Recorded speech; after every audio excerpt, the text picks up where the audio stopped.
부동산 시장은 손흥민 우리 선수보다도 더 빨리 움직인다는 거예요. 분석하는 순간 구버전이 된다. 요새는 아파트 시세를 단톡방이 결정한다.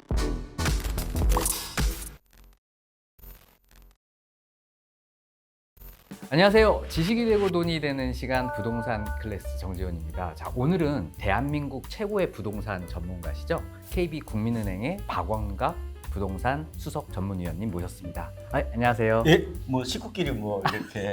네네. 근데 다른 사람들은 나오면 출연료 준다며요? 그러나요? 우리는 왜 안 줘? 내부 직원들은 없답니다. 아, 그래요? 이런 비극적인 소식이 어쨌든 네. 알겠습니다. 초빙해 주셔서 감사드리고 부동산 TV도 중요하지만 저희도 또 유튜브가 있어요. KB 부동산 TV뿐만 아니라 여의도 5분 출구도 여러분 자주 오셔가지고 많이 좀 방문해 주시기를 저도 부탁드리겠습니다. 네. 이번 기회에 또 5분 출구를 또 이렇게 광고를 하고. 벌써 7권의 책을 내셨어요. 이 책을 보면 부동산 심리 수업이라고 저는 이 글귀가 참 마음에 들더라고요. 부동산 시장은 파라리 심리다. 네. 지금 이 시대에 이 심리를 좀 이렇게 주목하시는 부분이 뭐가 있을까요?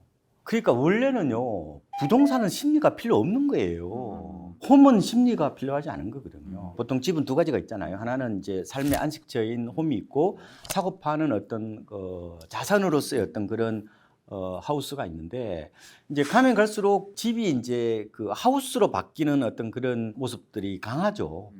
그러니까 이제 결국 주식처럼 심리의 영역이 이제 매우 중요해졌다. 이렇게도 이제 볼 수가 있는 거죠. 그러니까 자산 가격은 기본적으로 이 장기 이동 평균이라는 게 있어요. 이게 이제 일종의 내재 가치라고 보면 되거든요. 이 내재 가치보다 이제 많이 오르는 걸 이제 오버슈팅이라고 얘기를 하죠. 이제 과매수 혹은 이제 과매도권을 이제 언더슈팅이라고 얘기하는데 이 오버슈팅과 언더슈팅을 낳는 주요한 어떤 그런 기제가 바로 이 인간의 심리예요.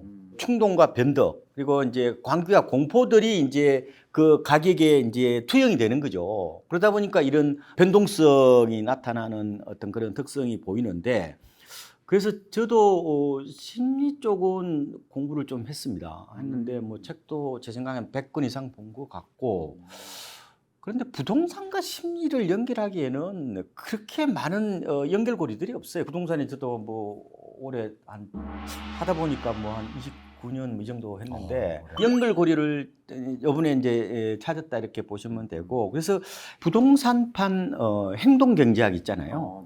뭐 그렇게 보셔도 뭐 될 것 같다 이렇게 생각이 됩니다. 어떻게 보면 이제 부동산의 새로운 축을 이렇게 네. 이제 개척하셨다라고 생각이 되는데요. 저희가 그래서 이제 저희 KB 부동산 TV에서 소중한 댓글을 남겨주신 분께 그리고 9분을 선정해가지고 이 책을 이제 보내드릴 예정이니까 우리 의원님 한번 말씀을 한번 잘 들으시고 소중한 의견 좀 나눠주시면 감사하겠습니다. 가급적 좀 선풀 좀 부탁드리겠습니다. 줄이 악플에 민감해가지고. 네네. 저희 뭐 구독자분들 굉장히 온화하세요. 저는 내성적인 스타일이기 때문에 제가 인팁입니다. 정말요? 인팁이기 때문에. 굉장히 저희 2로 봤는데. 저는 아이예요. 네. 그래서 좀 댓글이 보면은 파라리 네. 악플이더라고요. 아. 그래서 제가 뭘 잘못했는데 저는 개인적으로요 한쪽 방향만 얘기하는 사람들은 근처에도 가면 안 된다고 봐요. 시장은 오르고 오르락 내리락 하는 거잖아요. 근데 어떻게 한쪽 맥이만 줄기차게 얘기를 해요? 부동산은 사이클이에요. 오를 때가 있으면 내릴 때가 있는 거예요. 그래서 저는 너무 부동산이 이념화되고 그리고 계급투쟁의 장이 되고 담론화되는 거에 대해서는 저는 개인적으로 반대입니다. 생각의 균형추가 중요하다고 말씀을 드리는데 부동산은 좀 실용적으로 보셔야 되고 중도주의적 어떤 마인드로 보시는 게 더 낫죠. 그러니까 부동산 시장을 바라보기엔 어떤 기준과 자세에 대해서 말씀을 주신 것 같아요. 그럼 위원님이 생각하시는 현재 대한민국 부동산 시장 지금 어떻다고 이렇게 생각을 하시나요? 부동산 시장은 쏠림 현상이 특성인 것 같아요. 이 쏠림 현상과 맞물리는 이는 스마트폰 시대의 특성이에요. 호모사피엔스 시대에는 이게 정보가 있잖아요. 이게 동시다발적으로 이게 전달이 돼요. 정보를 같이 받고 있잖아요. 그렇게 되면은 사람들이 비슷한 생각을 해요. 이제 심리학에서 이걸 보고 이제 집단 사고라고 그러거든요. 이렇게 되면요, 시장이 굉장히 과거보다 광속으로 달려요. 그러면서 더 떼지어서 움직이는 어떤 그런 모습들이 나타나거든요. 그래서 사람들이 막 오를 때는 한꺼번에 확 사요. 네. 근데 내릴 때는 또 아무도 안 사. 물론 이제 이게 일정 기간에 그렇고 항상 이제 그런 건 아니지만 이러다 보니까 최근에 부동산 시장을 바라볼 때 이 광속으로 움직인다는 거하고 이 떼져서 움직이나 같이 보셔야 돼. 그래서 지금은 저는 이런 얘기도 해요. 부동산 시장은 손흥민 우리 선수보다도 더 빨리 움직인다는 거예요. 우리 손흥민 선수를 뭐라고 그러냐면 모바일 스트라이크라고 그래요. 모바일 스트라이크가 뭐냐면은 기동력 있는 공격수라는 거죠. 우리나라 말로 표현하면 손흥민 선수는 시속이요 기본이 35km예요. 번개처럼 이렇게 움직이는데 스마트폰 시대, 이른바 포노사피엔스 시대의 부동산도 손흥민을 닮아간다. 저는 이런 말씀을 드려요. 그래서 분석하는 순간 구버전이 된다. 요새는 아파트 시세를 단톡방이 결정한다. 이런 얘기를 할 정도거든요. 시장은 지금 300m 먼저 들어가 있는데 300m 뒤에 있는 데이터를 가지고 지금 시장을 분석하면 늦어요. 이건 뭐라고 그러냐면은 인지지체라고 표현합니다. 인지지체. 네, 이건 제가 만들어낸 말이에요. 네, 인지지체 현상이 뭐냐면은 이런 시장의 흐름이 광속으로 달리는데 우리가 이걸 갖다가 정보를 가지고 나름대로 구성하고 체계화하고 개념화하는 데까지 이른바 시간이 많이 걸려요. 시차가 있단 말이에요. 네. 시장이 과거의 오프라인의 어떤 그런 흐름하고 완전히 다르다는 거예요. 그래서 모바일 시대에는 생각도 그리고 행동도 조금은 빨리 하는 게 좋을 수가 있겠다. 저는 우리 구독자님한테 한 가지 말하자면은 백미러 보고 운전하지 마시라는 거예요. 앞을 보고 운전해야지 왜 자꾸 옛날 자료를 가지고 지금 시장을 논하고. 그래서 뭐냐면은 부동산 전망은요 유효기간이 있어요. 얼마 정도로 이렇게 보시나요, 위원님 같은 경우는? 길어봐야 한 2달 정도죠. 2달 정도. 전망은요 마치 우유처럼 유통기간이 있단 말이에요. 이 광속의 시대 그리고 이런 모바일 시대에 조금 맞춰야 돼요. 큰 추세를 보는 것은 뭐 좋다고 봐요. 물론 항공모함이라고 봐도 되니까. 그런데 단기적인 대응은 돛담배 마인드가 더 나을 수가 있죠. 그러니까 지금의 부동산 시장은 광속이면서 집단의 어떤 쏠림 현상이 나타나고 네. 인지지체 현상이 나타나서 하는 순간 올랐고 하는 순간 많이 폭락하는 그런 현상이 나타난다는 말씀이죠. 그래서 나중에 그건 해결책을 드릴게요. 해결책이요? 왜냐하면은 네네. 그거는 장바닥 시세에 좀 초점을 맞추라는 거예요. 아, 네네. 내 집 마련을 할 실수를 잘하면은 약간 그런 마인드를 갖는 게 좋죠. 네. 그럼 2부에서는 또 위원님의 내 집 마련에 대한 어떤 기준, 이런 노하우 한번 듣는 시간을 갖도록 하겠습니다. 자, 그럼 위원님, 지금 현재 부동산 시장이 그래도 1월부터는 상승을 했잖아요. 네. 그러면 단기적으로 위원님은 지금 현재 어떤 상황이고 어떻게 될 거라고 이렇게 좀 예측을 하시나요? 생각보다 급반등이 왔죠. 이제 실거래가 지수로 보면은 서울이 7월까지 11%가 올랐잖아요. 뭐 상반기까지 10% 정도 올랐는데 대부분들이 제 생각에는 시기를 놓쳤어요. 역전세나 일어나면 전세도 폭락하고 집값도 폭락한다는 그런 이상한 괴담에 빠져가지고 있다 보니까 그런 거죠. 오히려 전세값 오르고 있잖아요. 그렇게 보시면 안 되고, 그러니까 뭐냐면은 이 반등 추세는 좀 더 갈 거예요. 올 가을까지는 가요. 제 생각에는. 근데 이제 연말 이후에 약간 약포합세 가능성은 있는데 생각보다 저는 작년처럼 급락은 오지 않을 거로 봐요. 지금 9월에 보면은 이게 전국이 100을 넘었죠. 그리고 한국은행의 소비자 기대심 지수도 9월 달이 얼마냐면은 110이에요. 시장이라는 것은 보면은 약간 관성이 있어요. 이거 경로 오전송이라고도 표현하는데 어느 정도 흐름이 간단 말이에요. 외부에 큰 쇼크가 오지 않는 한 흐름이 약간 가요. 다만 저는 상승률은 조금 둔화될 가능성이 크다고 봐요. 왜냐하면은 우리나라 집값이 반등한 가장 큰 원인이 여러 가지 뭐 지수가 있는데 제 생각에는 이 가계대출이거든. 5개월째 늘어났잖아요. 그런데 지금 9월 27일 이후에 그 특례보금자리론 일반형 판매가 중단되고 50년짜리도 지금 대출 안 해주잖아요. 그렇게 되면은 정부가 약간 수요 쪽에 어떻게 보면은 이제 속도 조절했다고 보면 되고, 그다음에 매물도 약간 좀 늘어나는 것도 있고, 그다음에 갭 투자도 약간 좀 줄고 있고, 그리고 역전세는도 있고, 대출금리도 올라가고 있잖아요. 그런 측면에서 보면은 일단은 가을까지는 상승률 둔화로 봅니다. 약간 소강 가능성이 좀 있어 보이는데 일부 약보합 가능성이 있지만 그렇게까지는 크지는 않을 거다. 현재는 이렇게 정리를 해보고 있습니다. 아, 네네, 감사합니다.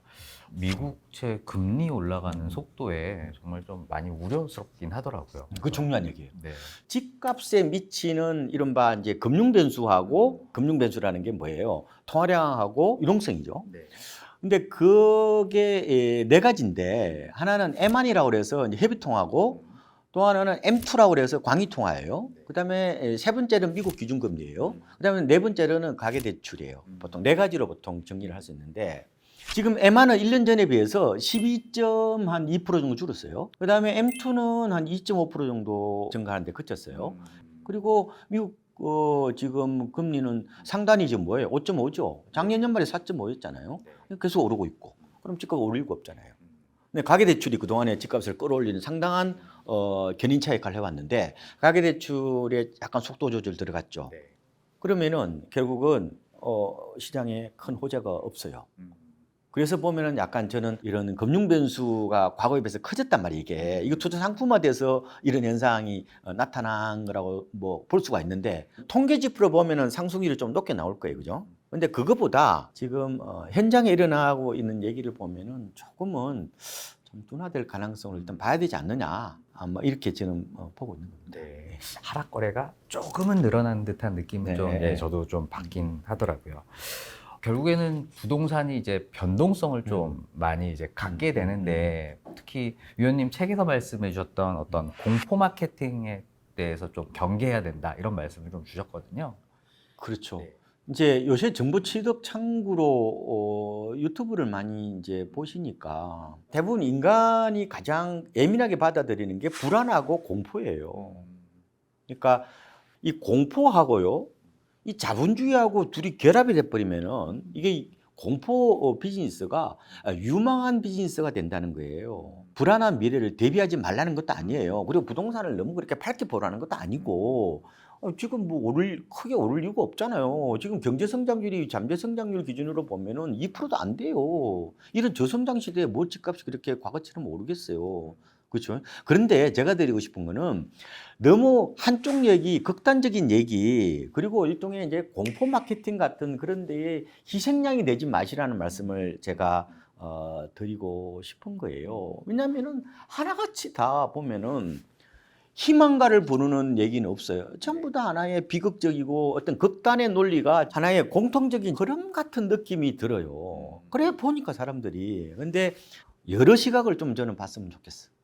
종합적 어떤 사고 능력 이런 게 더 필요하지 않은가. 한쪽 얘기는 자기를 위로하고 자기의 의사결정을 합리화하는 데 어떤 정서적 툴로서는 충분히 뭐 기능을 하지만, 내가 지금 집 하나를 사는 거는 인생을 걸고 배팅을 해야 되는 거예요. 이거는 운명을 건 근본 일척의 배팅이란 말이에요. 이게 한두 푼이 아니잖아요.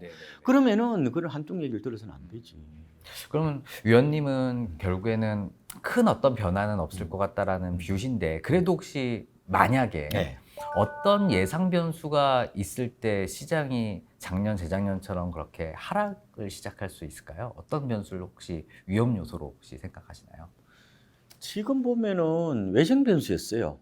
네 번의 급락이 왔는데 우리나라에서 200만 원 공급 쇼크하고 그 당연히 200만 원을 때려 넣는데 무조건 빠진다는 거는 당연히 예상하는 거 아니에요? 그때가 제일 많이 빠졌더라고요. 그렇죠. 보통 3년에서 한 5년 정도로 봐요.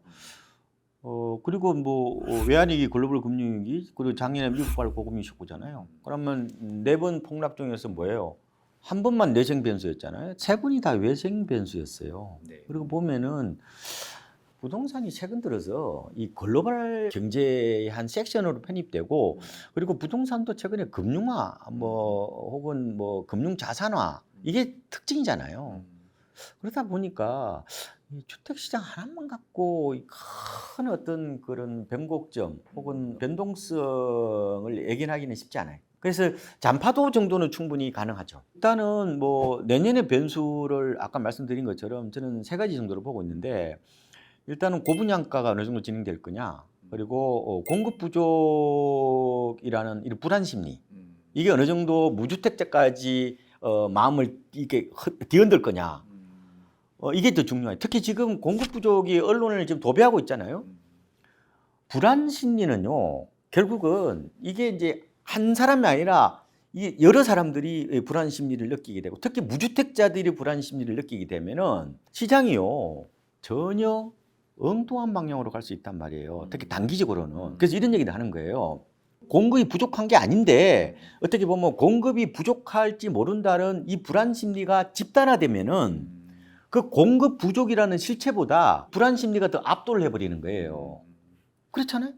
그래서 이게 어느 정도까지 팽배하느냐, 이게 또 키워드 중에 하나고, 그다음에 내년에 4월에 총선이 있잖아요. 근데 누가 이제 어떻게 보면 다수당이 되느냐, 이것도 시장에 어떻게 보면 변수다. 다만 올해 집값이 생각보다 많이 올랐어요. 제가 보기에는.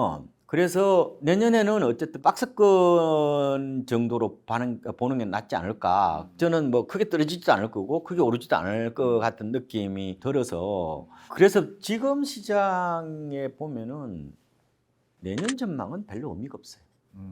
그냥 현 상황을 그냥 네. 막 그렇다는 거지. 그러면 내년에 집값이 그러면 1% 오르면 집 사실 거예요? 1% 빠지면 집 팔 거예요? 그렇게 의사결정이 안 돼. 지금은 큰 어떤 폭락과 그다음에 생각보다 강한 반등이 와버리기 때문에 그냥 박스권 정도로 그냥 보시는 게 훨씬 더 좀 나을 것 같다. 그냥 잔파도 시장 정도로 보시는 게 좀 낫지 않겠어요? 예. 타당하신 좀 그런 네. 견해 같습니다.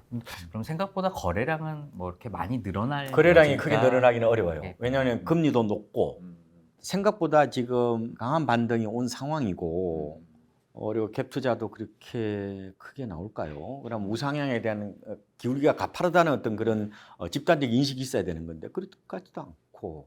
그럼 거래량이 줄어들면서 서서히 이렇게 가라앉는 시나리오도 좀 생각해 볼 여지가 좀 있지 않을까요? 충분히 가능성이 있죠. 음. 2008년, 2012년 그때의 더블딥 장세를 이제 조심하는 거죠. 이제 왜냐면은 작년하고 2008년하고 거의 대자뷰예요. 복사판이에요, 보면은. 그리고 올해하고 2009년하고 좀 비슷해요.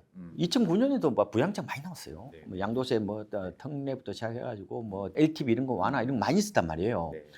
근데 2008년에 급락을 하고 2009년에 오히려 V자형 반등이 오고 나서 3년 조정을 받았어요. 그래서 이제 더블딥이라고 그래서 그때는 강한 더블딥이었죠. 수도권은 오히려 있잖아요. 2008년 말보다 2012년 말이 더 낮아요. 엄마 아파트도 오히려 2012년 말이 더 낮았던 것 같아요. 제가 실거래가를 보면은. 그다음에 2010년부터 또 금리를 또 다다닥 5번 올려요. 뭐 그런 것도 있고 중도형 중심으로 공급 과잉도 있었고 보금자리 주택 쇼크도 있었죠. 아, 네네네. 보도 자료를 보니까 수도권에서 보금자리 주택을 32명 가구 때려 넣겠다고 그러니까 아니 반가 아파트 이렇게 많이 나오는데 누가 집을 사요? 근데 어쨌든 심리적인 안정에 굉장히 큰 도움이 됐던 것은 사실이죠. 근데 그때하고 지금하고는 좀 달라요. 이게 베이스부터 좀 달라요. 그때 경제 성장률이 기본적으로 이명박 정부 때 연평균 경제 성장률이 3.3%예요. 근데 지금은 뭐 1% 이런데 어떻게 그때보다 강한 반등이 또 오기도 힘들고. 근데 또 그때는 금리를 다다닥 올렸지만 지금 오히려 금리를 언제 낮출지 모르죠. 내년에 뭐 적어도 뭐 한두 번 정도는 낮출 거다 이런 얘기 있잖아요. 물론 지금 미국이 지금 고금리를 더 간다 이런 얘기는 있긴 하지만 그런 또 측면. 그리고 그때에 비해서 지금 남아가 지금 늦어지고 있단 말이에요. 원래 올 연말까지 한 6만 가구 정도 1차 때와 비슷하게 내려간다고 그랬는데 지금 계속 지연되고 있잖아요. 뭐 그런 측면. 그때는 또 이른바 베이비부모 X세대가 시장에 또 이게 두터웠잖아요. 근데 지금은 뭐 그렇게 그 수요층이 강하지는 않죠. 지금 뭐 결혼도 보면은 그때는 30만 쌍 했는데 지금 뭐 잘해봐야 작년에 19만 쌍이고. 그래서 여러 가지 보면 시장이 그때하고 지금하고 좀 많이 달라요. 제가 이제 결론적으로 드리고 싶은 거는 사견입니다. 이게는 사견인데 약간은 더블딥이 올 것 같긴 한데 올해가 2009년도만큼 강한 반등은 오지 않았어요. 그 에너지를 다 안 뺐단 말이에요. 물론 뭐 여러 가지 지표를 보면 지금도 뭐 주택 가격 약간 저는 버블권이라고 봐요. 그렇긴 하지만 그때 2008년하고 2012년 때처럼 강한 어떤 더블딥보다는 약한 더블딥 가능성은 있다. 다만 그게 언제 올지는 단도직입적으로 얘기하기는 좀 그렇지 않느냐. 좀 너무 미래니까요. 그래서 제가 나중에 결론 말씀드릴 건데 너무 타이밍 재지 마시라고. 시황의 노예가 되지 마시고 오히려 있잖아요. 가격 메리트 보고 접근하시는 게 더 나아요. 시장 흐름은 그리고 지표는 통계는 큰 추세만 바라보시고 나머지는 내가 조금 현장에서 좀 느끼는 어떤 그런 말씀. 그래서 제가 세 가지 얘기하는데 첫 번째는 네. 다리품. 다리품 아시죠? 발품. 네, 발품, 다리품. 현장이 중요한 거죠. 발품이랑 다리품이랑 같은 말이죠. 두 번째로는 손품. 손품. 요새 네. 막 이렇게 인터넷에 요새 뭐 요새 다 정보가 엄지족이잖아요, 엄지족. 예. 저도 엄지족입니다.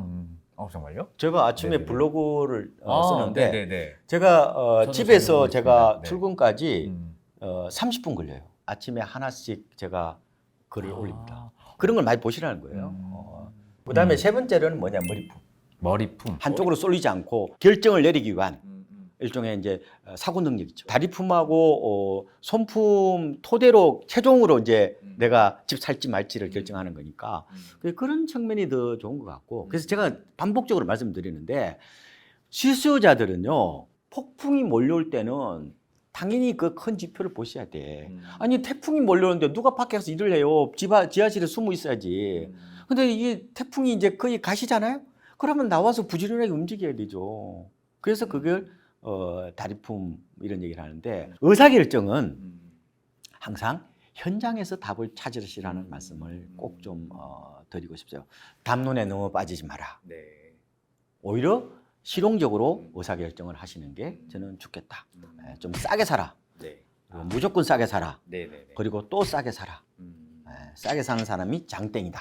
이런 말씀을 꼭 좀 드리겠습니다. 감사합니다. 결국에는 싸게 사는 게 중요하고 네. 쏠림 현상을 안 갖도록 머리품을 좀 중시해라, 이런 말씀을 제가 이해를 했습니다.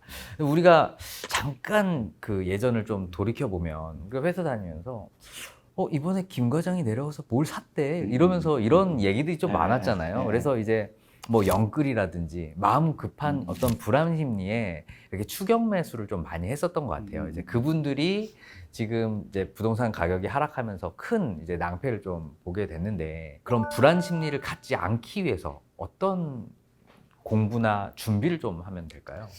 일단은 그런 SNS라든지 주변 사람들의 성공 신화는 경계하고 봐야 돼요.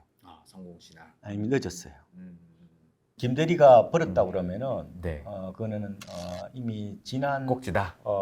그거는 나는 못 본다는 얘기예요. 네네네. 이미 그러니까, 봤으니까. 제가 그래서 그런 말씀 드리는데 영웅이 탄생하면요, 네. 그 시장은 버블징후입니다. 아. 제발 시장을 수집단으로 보지 마시라는 거예요. 인생의 가장 큰 쇼핑이자 내 인생을 걸고 배팅해야 돼요. 내 미래의 내 인생까지 걸어서 배팅하는 거란 말이에요. 중요한 건 뭐냐? 나의 실행력이란 말이에요. 1톤의 계획보다 1g의 실천이 더 어려운 거예요.